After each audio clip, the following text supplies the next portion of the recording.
চন্দন বেটেছে। কি করছিস চন্দন নিয়ে?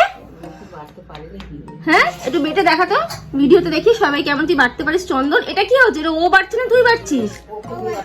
ওকে তুই চন্দন বাটাচ্ছিস? বাহ দারুণ ব্যাপার। আমরা কোথায় যাচ্ছি? আমি ডক্টরের কাছে যাচ্ছি।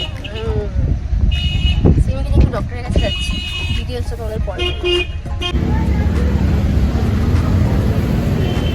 আমরা এসেছি তাজতলার মাঠের এক্সপোতে।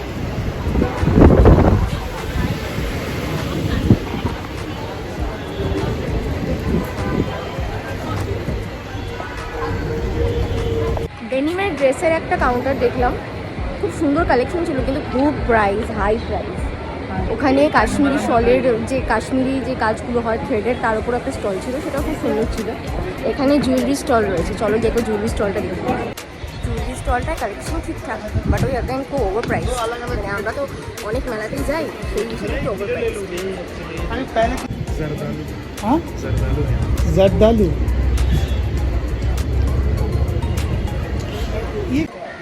শুভদী এখানে ড্রাই ফ্রুটস নিচ্ছে। এই ড্রাই ফ্রুটটা বলছে, এই মিক্স যেটা মিক্স, এটা বলছে 1800 টাকা কিলো, 1600 টাকায় শুভদী ওয়েট করাচ্ছে। তুমি কি নিচ্ছ এটা? এর মধ্যে আমরা কাস্টমাইজ করাচ্ছি। বাবা ড্রাই ফ্রুটস কেনা হয়ে গেলে এখন আমরা একটু ডোনাট খাচ্ছি। এখান থেকে দেখি ক্রিমা বনি বেকারি। খেয়ে নি পরে করছি। আমরা একটু 74.5 এসেছি ওখান থেকে বেরিয়ে। আর আচ্ছা ইডিএফে কেন গেছিলাম, ডক্টর দেখাতে গেছিলাম স্টেশনে, সেটা তোমাদেরকে বাড়িতে আমি আপডেটটা দিচ্ছি। আর ওখান থেকে বেরিয়ে আমরা এসেছি 74.5, লাঞ্চ হচ্ছে, লাঞ্চ করতে। তো শুভদীপ অর্ডার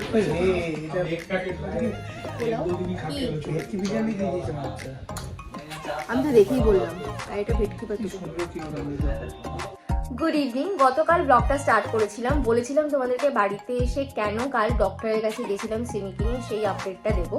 তো সবার আগে তো তোমাদের সবাইকে থ্যাংক ইউ, তোমরা যারা সিমিয়ান ফ্যামিলির পার্ট, যারা আমাদের ভিডিওস দেখো তাদেরকে অনেক অনেক থ্যাংক ইউ। অলসো আমরা খুব কাছে চলে এসেছি 1000 সাবস্ক্রাইবারের।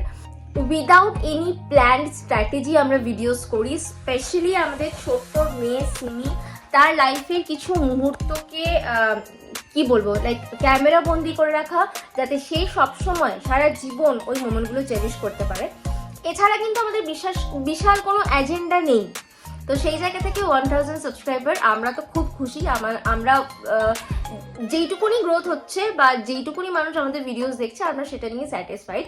কামিং টু দ্য পয়েন্ট, কালকে ডক্টরের কাছে সিমিকে নিয়ে যাওয়ার রিজনটা হলো ওর লোয়ার অ্যাবডোমেনে স্কিনের নিচের দিকে একটা ছোট্ট খুব সামান্য লাম্প হয়েছে। ডক্টরও দেখে সেটাই বললো যে এটা বিশেষ কোনো কিছু সিরিয়াস মনে হচ্ছে না, বাট তাও ডক্টর সেফ সিকিওর হয়ে থাকার জন্য আর কি একটা আমাদেরকে ইউএসজি করতে দিয়েছে। তো সেটা করাতে নিয়ে যাব, সেটাও একটা চ্যালেঞ্জ হবে, কারণ কোনোদিনও সিমি ইউএসজি করাইনি।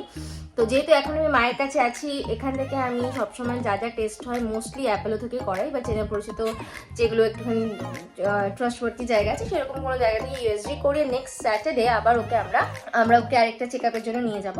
তো দিস ইজ দ্য আপডেট। আশা করি কিছু সিরিয়াস হয়নি। এখন আমি সিমিকে নিয়ে যাচ্ছি সিমির হেয়ার কাট করার জন্য। তো চলো দেখাই তোমাদেরকে প্রথম সিমির হেয়ার কাট এক্সপিরিয়েন্স কেমন হলো। কোথায় এসছো হেয়ার কাটিং করতে?